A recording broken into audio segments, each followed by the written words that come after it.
Vamos ver a palavra de Deus que está em Lucas, capítulo 18.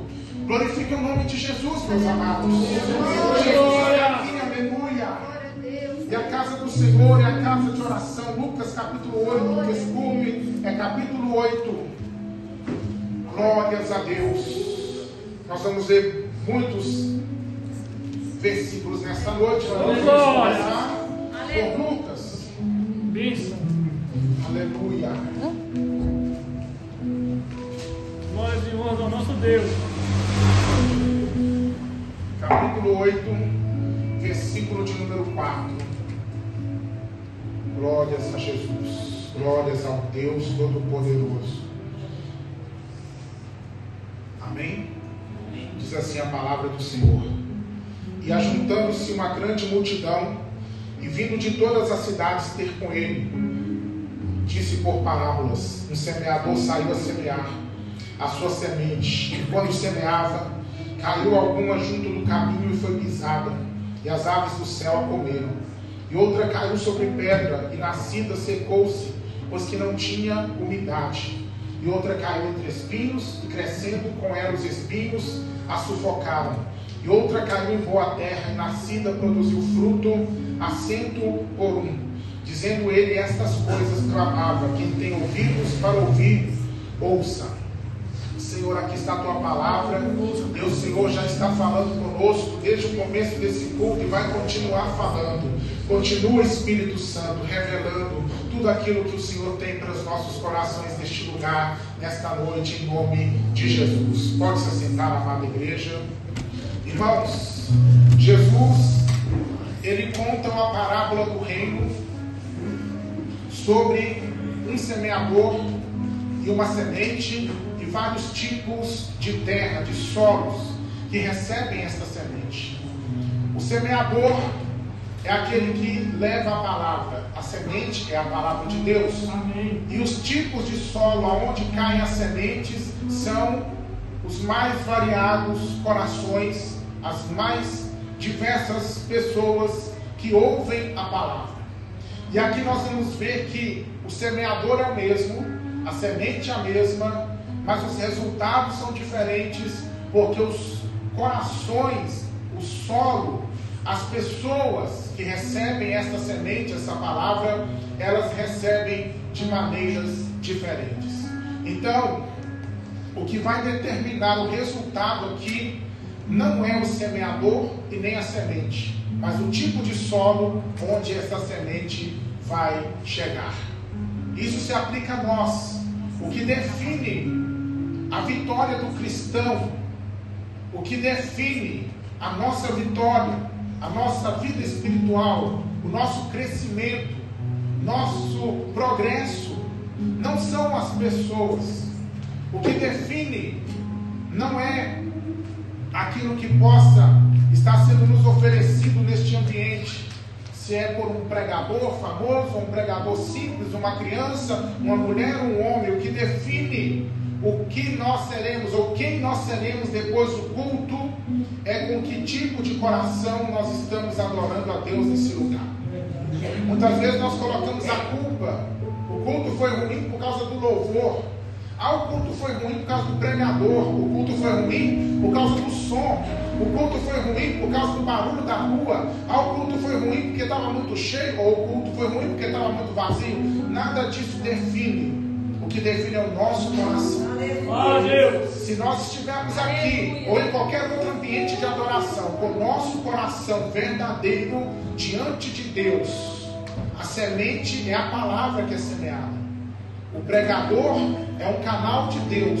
Seja este pregador quem for, o resultado será de bênção, porque o nosso coração está disposto a receber a semente e deixar ela germinar. É por isso que eu sempre digo: vamos ir para o culto com o coração de adorador. Este lugar aqui é para se estar com o coração correto. O coração correto eu vou estar lá para adorar a Deus, vou estar lá para glorificar o nome do Senhor. Eu vou estar ali nessa noite para ouvir toda a palavra que vai ser ministrada, seja de uma forma mais simples ou uma forma mais complexa, seja num evento grande ou num culto comum durante a semana. Eu estarei ali para adorar a Deus. Eu tenho certeza, eu posso te garantir com 100% de certeza que, independentemente do dia de culto, você sairá deste lugar transformado, abençoado, aleluia, curado, renovado, aleluia, fortalecido, edificado, porque o seu coração está aqui para adorar. Amém? Tem algum coração que veio aqui para adorar? Diga aleluia. Que maravilha. Então, aqui nós vamos de solo. Nós vamos à beira do caminho. A semente cai, mas não germina, porque ela é pisada, e parte dessa semente ela vai ser comida pelas aves. Então ela não tem como germinar. Jesus vai explicar para os discípulos que esse é o tipo de coração que ouve a palavra, mas não a compreende. Nós temos o segundo tipo de solo, que são os pedregais. A semente ela cai, ela vai germinar, só que ela não vai ter consistência para chegar a gerar flores e frutos, porque tão rápido quanto ela germina nesse solo de pedras, ela vai produzir uma planta que vai morrer também rapidamente, porque não tem raízes profundas, está com raízes sobre pedras, não tem umidade, não consegue extrair os nutrientes para a sobrevivência. Jesus explica que esse é um coração que ouve a palavra com alegria, que recebe com ânimo o que está sendo semeado, mas não tem perseverança em si mesmo. Rapidamente se escandaliza, desanima quando vem as lutas da vida.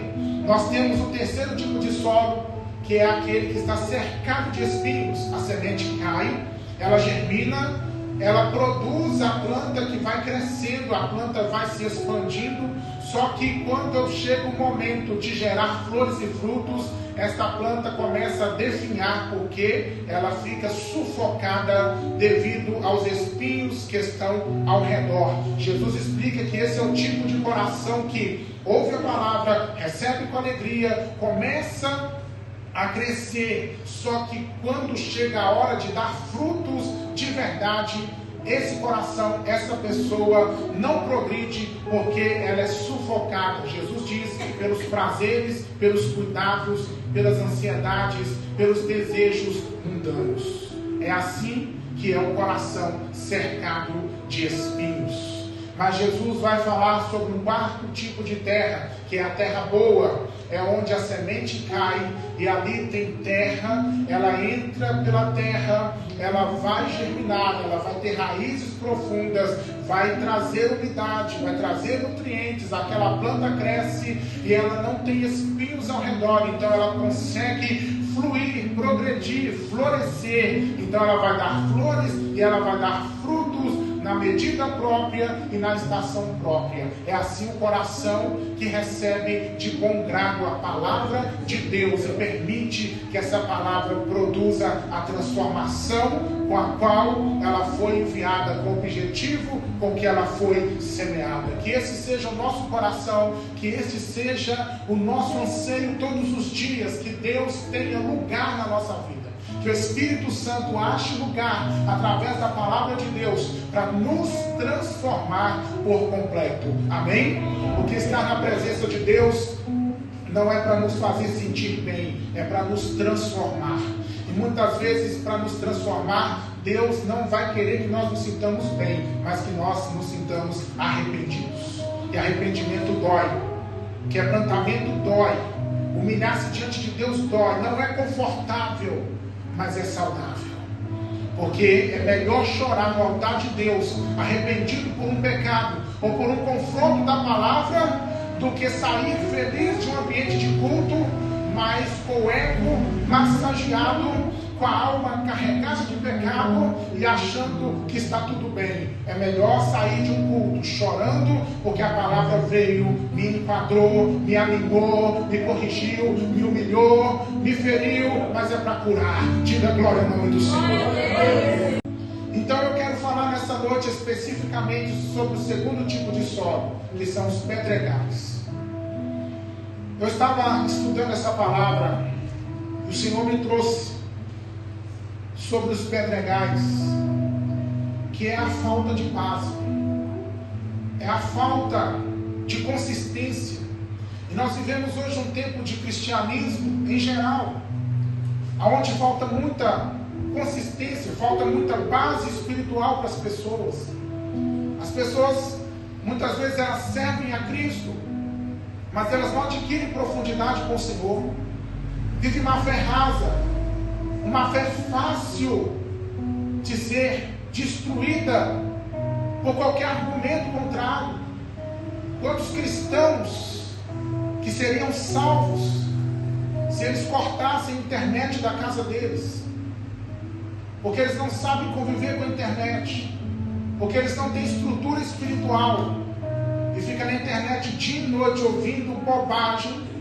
Mas como não tem estrutura com Deus, a mente está confusa, o coração está perturbado, a alma está aflita, duvidando da fé, duvidando da palavra, duvidando de Cristo, duvidando do céu, duvidando da volta do Senhor. Independente de internet, há pessoas que não conseguem resistir aos calores desta vida, às tribulações, aos problemas, porque falta base, falta aprofundamento. E Deus nos chama nessa noite, igreja, para nos aprofundarmos, aprofundar raízes na presença dEle. Chega agora, em nome de Jesus. Acabou para nós o tempo de sermos coração cheio de pedras. Deus quer que a presença dEle, que a palavra dEle, que a glória, que as revelações dEle entrem profundamente em nós, e que nós sejamos profundos no nosso relacionamento com o Senhor. Não aceite menos do que profundidade com Deus. Chega de ser apenas um crente que vem para a igreja e volta para casa. Nós precisamos de um relacionamento profundo com o Senhor. Nós precisamos conhecer este Deus como Deus quer que o conheçamos. Nós estamos vivendo, igreja, os últimos dias. E para sermos a igreja que vai subir, precisamos ter um relacionamento profundo com o Senhor. E é sobre isso que eu quero falar nessa noite. Chega de pedras. Agora é tempo de vida profunda com Deus. Aleluia. Base. Como construir um relacionamento profundo com o Senhor? Primeiramente, nós precisamos desenvolver a nossa caminhada com Deus. Entender que precisamos crescer. Eu quero ler Oséias capítulo 6, versículo 3. A palavra de Deus, ela vem como uma profecia de um chamado profundo para uma vida melhor com Deus. Oséias capítulo 6, versículo 3. Então conheçamos e prossigamos em conhecer ao Senhor, e a sua saída como a alva é certa. Ele a nós virá como a chuva serôdia que rega a terra. Conheça e prossiga em conhecer. Começou, avance. Está na caminhada, vai mais adiante. Nós precisamos entender que a nossa vida espiritual, igreja, não pode parar no nível a que nós já chegamos. Nós precisamos ir mais longe. Nós precisamos ir mais profundo com Deus. Você já aceitou Jesus, você já conhece o básico da fé, mas não fique no básico. Deus quer revelar coisas profundas. Deus quer se revelar profundamente. E relacionamento, igreja, relacionamento não é transmitido, relacionamento é construído. Eu não posso transmitir para você o meu relacionamento que eu tenho com Deus. Você não pode transmitir para mim o teu relacionamento que você tem com Deus. Eu preciso construir esse relacionamento todo dia. E você, cada um de nós aqui, individualmente. Relacionamento é pessoal e precisa ser construído individualmente. Então, como construir um relacionamento profundo? Como ter paz? Como deixar de ser cheio de pedras e ser terra boa? Se aprofunde numa vida de oração. 1 Tessalonicenses capítulo 5, versículo 17. Orai sem cessar. Irmãos, nós precisamos orar sem parar. Orar constantemente. Orar verbalmente, na mente, no coração. Orar no ambiente de culto. Orar na nossa casa, no trânsito, na rua, em todo o tempo. Nós precisamos ter uma vida de oração. Mas não só aquela oração de pedir e receber, que é importante isso. Mas não só isso, é a oração do relacionamento. De estar falando com Deus, porque ama estar com o Senhor. Porque quer aprender a ouvir a voz do Espírito Santo. Porque oração é diálogo, oração é relacionamento. Meus irmãos, Deus não é um ser que está numa nulidade de existência, um ser que está num espaço vazio, num espaço silencioso. Deus está perto de nós, e Deus fala, e Deus se manifesta, e Deus direciona, e Deus mostra. Mas para que nós entendamos a voz do Senhor, nós precisamos procurar ter um relacionamento com Ele. Como está a nossa vida de oração? Orar sem cessar. Vem para o culto e ore. Chega para o culto, já coloca o seu joelho no chão e ore. Pastor, eu não consigo dobrar meu joelho, ore assentado. Pastor, eu não consigo orar sentado, ore de pé, mas ore. Todos os momentos do culto de oração, levante as suas mãos e ore ao Senhor. Terminou o culto, ore lá na sua casa. Mas viva uma vida de oração. E como eu disse, oração é relacionamento, e relacionamento precisa ser construído. É fase por fase, pedra por pedra, tijolo por tijolo. Se você não tem uma vida de oração até hoje, provavelmente amanhã de manhã você não terá 2, 3, 4, 5 horas ou mais de oração. Mas é bem certo que se você sair daqui decidido, se você não conseguir orar 5 minutos, se você se esforçar amanhã de manhã, você já estará conseguindo orar 10, 15, 20, 30 ou mais. Depende do seu desejo, da sua fome de orar. É assim que se constrói relacionamento com Deus. Oração. Sem oração não tem relacionamento profundo. Oração é convivência. Oração traz conhecimento, traz revelação, traz esclarecimento. Irmãos, Deus, Ele quer se revelar individualmente. Nós temos uma revelação que é para todos, que está na palavra. Mas Deus quer ter um particular com cada um de nós. As revelações da palavra estão acessíveis a todo aquele que lê de coração aberto e quiser entender. Mas há uma revelação que é de Deus para você, que é para a sua alma, que é para falar de acordo com a sua vida. Isso você só vai viver se você fechar todas as portas externas, as portas das distrações, do mundanismo, do materialismo, e se fechar para um tempo a sós com o Senhor. É maravilhoso orar aqui em comunidade com os irmãos, e é muito importante. Mas não deixe de tirar o seu tempo a sós com Deus na sua casa. Amém, glória a Deus. Fecha a porta do teu quarto, desliga a TV, desliga celular, avisa a família, não me chame, eu estou aqui no particular com Deus. Desliga de tudo, meu irmão, comece a orar. Eu não tenho palavras, pastor. Comece a falar qualquer coisa com Deus. Eu te amo, te adoro, estou aqui, me ajuda, Senhor. Eu quero crescer, me dá força. Eu tenho certeza que o Espírito Santo, porque Jesus disse que Ele vai fazer isso, o Espírito Santo vai te dar palavras. O Espírito Santo vai te ajudar a orar. O Espírito Santo vai te ajudar a clamar. E de repente, não é questão das pessoas te chamarem para sair. De repente, é porque você não quer mais ir embora dali. Você quer ficar. Você quer ficar. Porque a presença de Deus vai se tornar tão real para a tua vida. Tão real para a tua vida. Que ali sozinho no teu quarto, você vai experimentar o que é o céu na terra. Aleluia. Aleluia. Esse é o tempo de nós sairmos do nível do raso, entrarmos em profundidade, mas para isso precisamos dedicar a oração. Segundo, como ter uma vida profunda, jejum. Jejum. Mateus capítulo 9, versículo 15, Jesus está ensinando aos discípulos sobre um tempo que na época de Jesus era um tempo futuro, mas para nós já é presente. Um tempo onde os discípulos teriam que jejuar. Porque houve um questionamento na época sobre os fariseus, que era uma seita religiosa judaica, e sobre os seguidores de João Batista. Esses dois grupos jejuavam muito, mas o grupo de Jesus não jejuava. Então as pessoas questionaram: por que todo mundo aqui jejua, mas os teus discípulos não jejuam?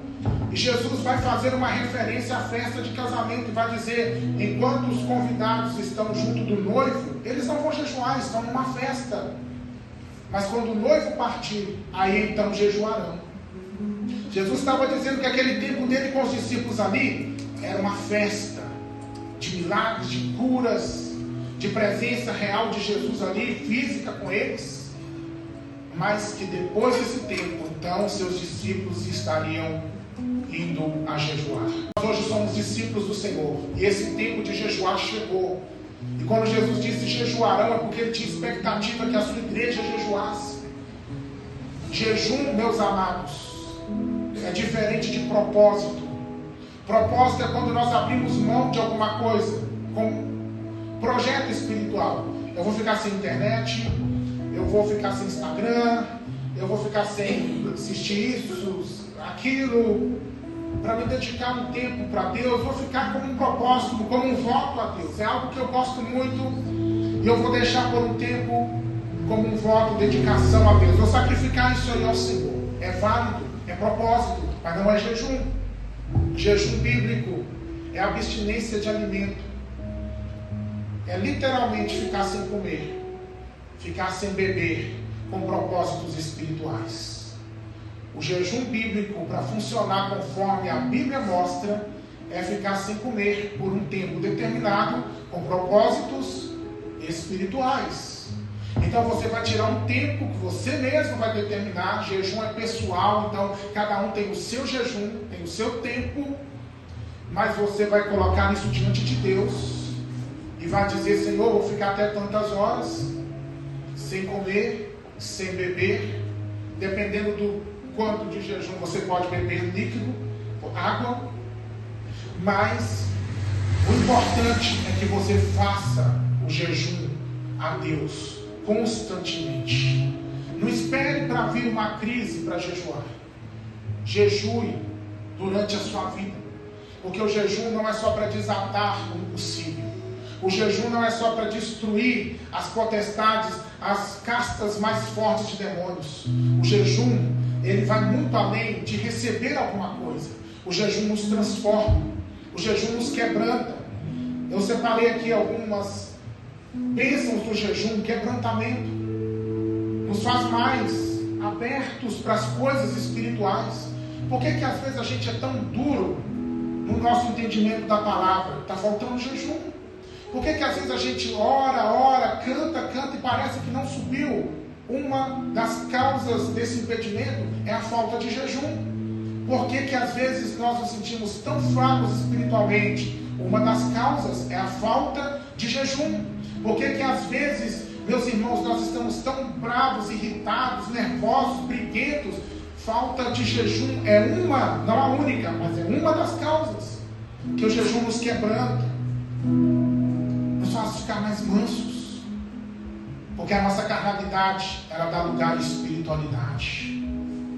Nossa natureza, nosso ímpeto humano, ele fica abatido, e então a natureza espiritual toma espaço e toma lugar. O jejum é uma declaração de senso de dependência. Quando jejuamos, nós estamos declarando, nós estamos expressando o quanto nós dependemos de Deus, e não da nossa própria força, e não do nosso próprio alimento. O alimento nos dá uma sensação de poder humano, não é? Nós ficamos fortes, ficamos animados quando alimentamos. Que bênção! O jejum tira isso de nós. Então é uma declaração para nós e para o mundo espiritual de que a nossa força ela está vindo unicamente do Senhor. Que se nós vamos vencer não é porque estamos fortes na carne, mas é porque é a força de Deus que vai nos dar vitória. O jejum aumenta a nossa sensibilidade espiritual.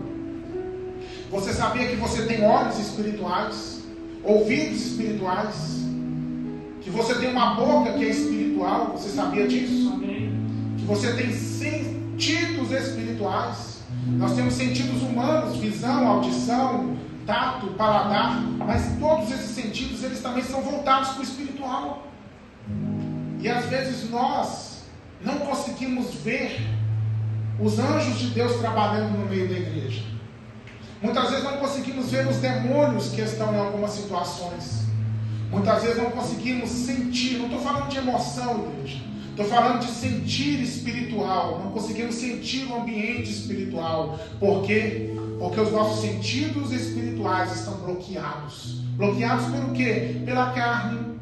Bloqueados pelas sensações da alma. E bloqueados pelas toxinas dos nossos alimentos, dos nossos exageros da comida, exagero da bebida. Isso bloqueia os sentidos espirituais.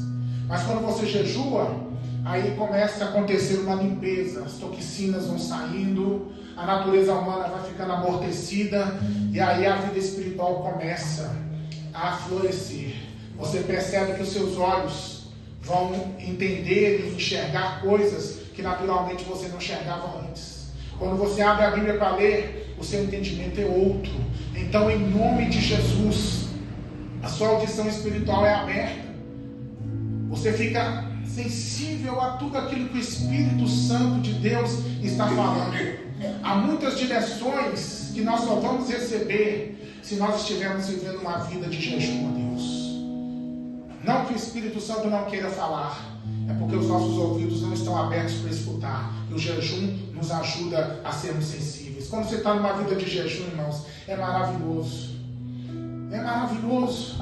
Você levanta a mão e diz glória, e aí o céu já se rasga sobre a sua cabeça, e aí você começa a entrar na dimensão espiritual, e você mesmo pensa, meu Deus, eu só disse glória, mas o céu todo respondeu aleluia e veio sobre a sua vida.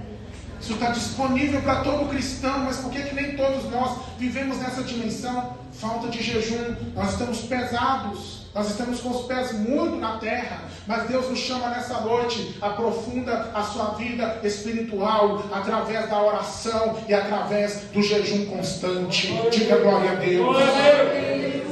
Como aprofundar a vida espiritual?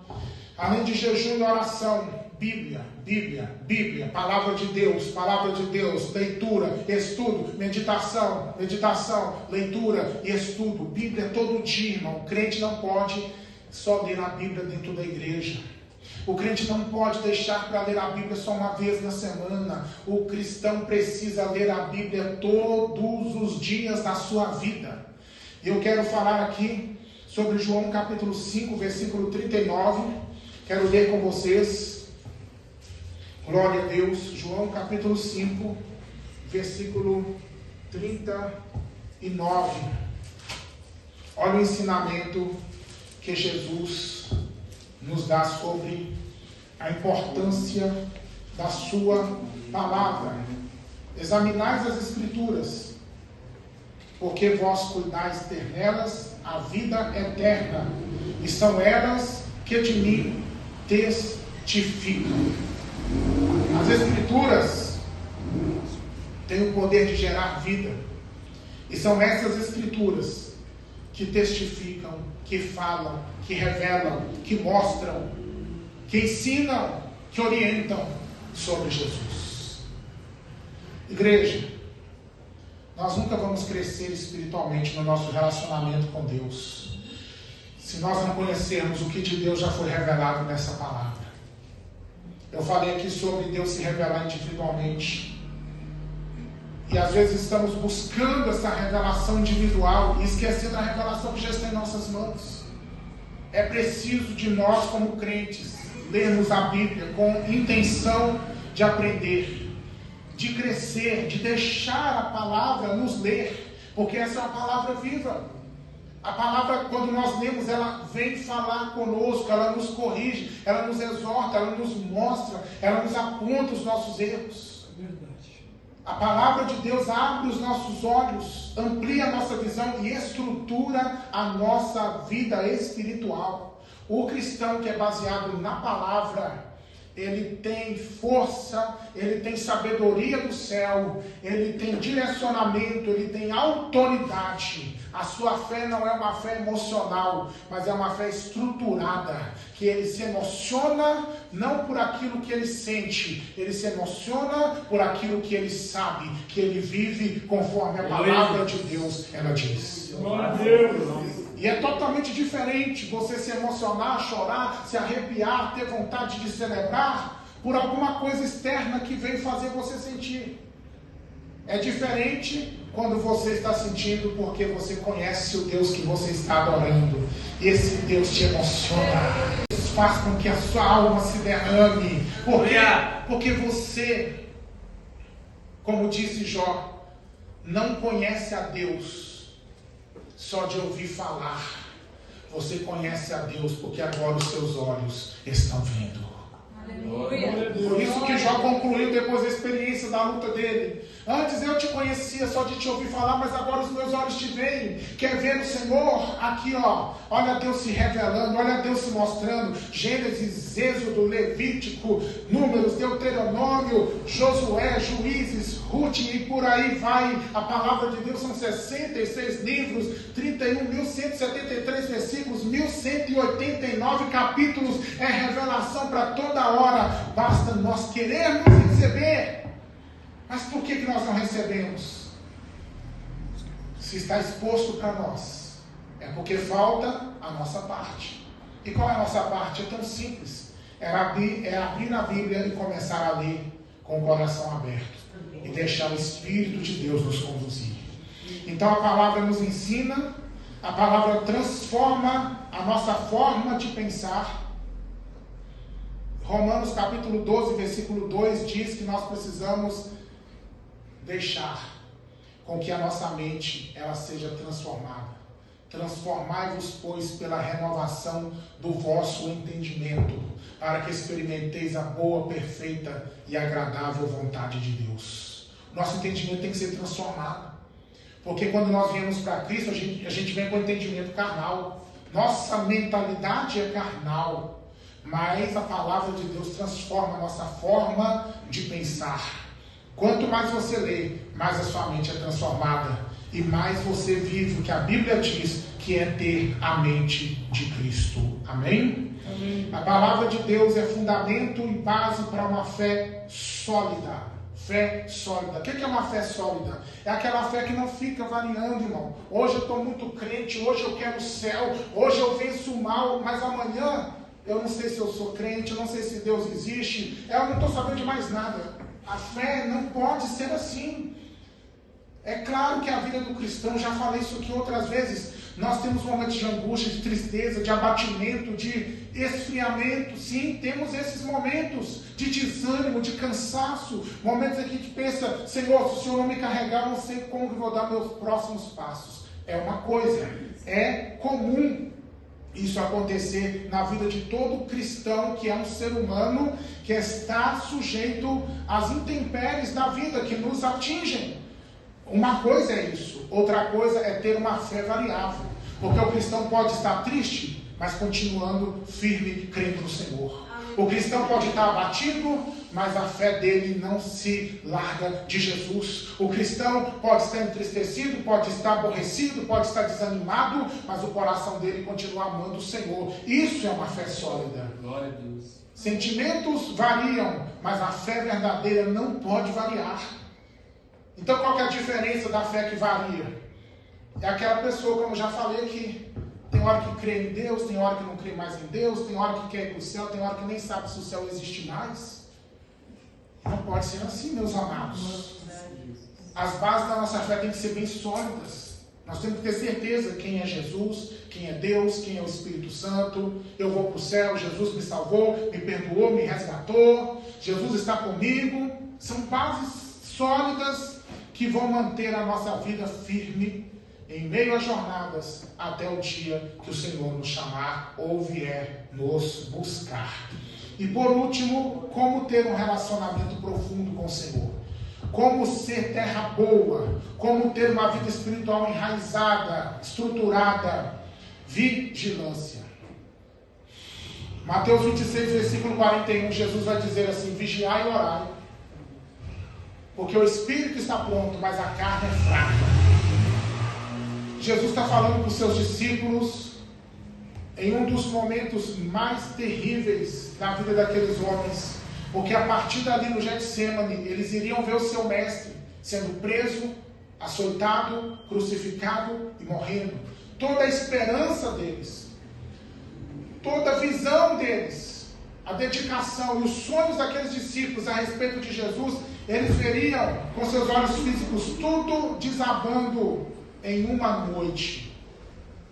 Então Jesus vai preparar para eles essa palavra, para que eles possam compreender que eles tinham que vencer aquele momento, mas que eles só venceriam se estivessem alertas, se estivessem atentos, porque esse era o momento em que Jesus disse para eles ficarem vigiando, e eles dormiram.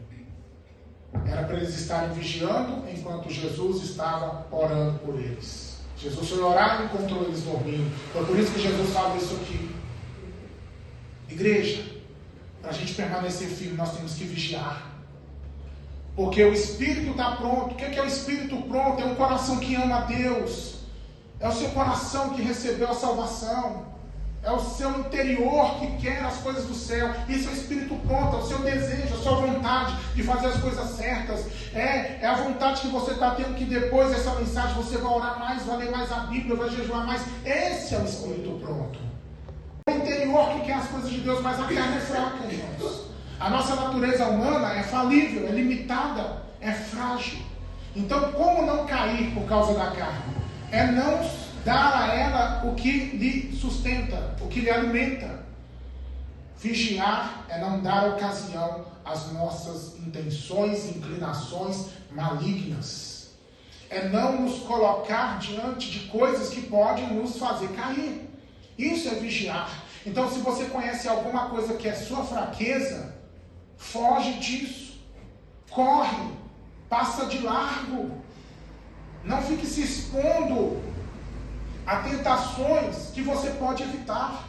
Tem tentações, igreja, que nós não conseguimos evitar, elas vêm. Mas tem tentações que nós podemos evitar. Não meça a força com a sua própria natureza, porque você vai perder. A Bíblia diz, irmãos, que nós temos que fugir da aparência do mal. A Bíblia diz, não dê ocasião à carne com as suas paixões. A Bíblia diz, ande no Espírito para não satisfazer os desejos malignos da sua carne. A respeito do diabo, a Bíblia fala, resistir ao diabo e ele fugirá de vós. Sobre o mundo, a Bíblia diz, não ameis o mundo, nem o que no mundo há. Mas sobre a carne, a Bíblia diz, não dê ocasião para ela. E por que muitos cristãos caem? É porque eles pensam, eu tenho poder em nome de Jesus contra Satanás. Então eu sou poderoso em Cristo. O mundo não me domina. O mundo não me causa mais, estou liberto do mundo. Então eles pensam, então eu sou forte, eu sou todo poderoso. E aí eles não vigiam e caem na sua própria carnalidade. Não brinque com a sua natureza humana. Corre, vigia, evita o mal. Faz igual José. Corre, foge. Porque no final da história, no decorrer do processo, ele ganhou vários nomes. Mas no final da história, ele ganhou o nome de quê? Zafenat-Paneia, o salvador do mundo, o governador da maior nação daquela época. Um homem que se transformou no próprio símbolo do Cristo, que veio salvar os pecadores. O homem que veio como solução para o seu povo e para tantos outros povos não perecerem de fome. O José, que passou uma terrível tentação, mas o que é que ele fez? Não deu ocasião à carne, ele fugiu. Com tentação não se brinca. Com a sua fraqueza carnal não se brinca. Foge disso em nome de Jesus. Se preciso for, corte relacionamentos. Se preciso for, cancele a tua conta no Instagram. Se preciso for, fica sem o WhatsApp. Se preciso for, meu irmão, troca número de telefone. Mas em nome de Jesus, não caia na sua natureza carnal. E quando eu falo de cair, não é somente na questão moral. Muitas vezes nós caímos na ira, nós caímos no nervosismo, nós caímos na vingança, na soberba, nós caímos na inveja. Isso tudo é carne. Mas se nós vigiarmos, a carne não nos derruba, porque nós estaremos sempre em estado de alerta. Veio uma situação de debilidade, eu fujo dela. Mas se eu tenho que passar, não tem outro caminho, Deus me ajuda. O Senhor sabe que eu sou fraco nessa parte, mas eu preciso passar aqui. Me dê força. E o Senhor é poderoso para me sustentar de pé. Amém? Fica de pé então, em nome de Jesus. Deus é poderoso para se sustentar de pé, então fica de pé aí, que ninguém vai cair. Glória a Deus. É sobre isso então, meus amados. Então repetir vai firmar ainda mais a palavra no nosso interior. Repete comigo: oração, jejum, Bíblia e vigilância.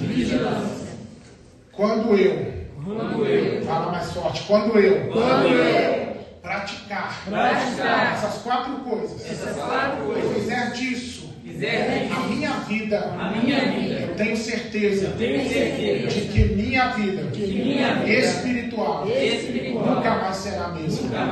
Meu relacionamento com Deus será profundo e as minhas raízes espirituais encontrarão água, encontrarão alimento e vida, e eu não vou perecer no meio das tribulações.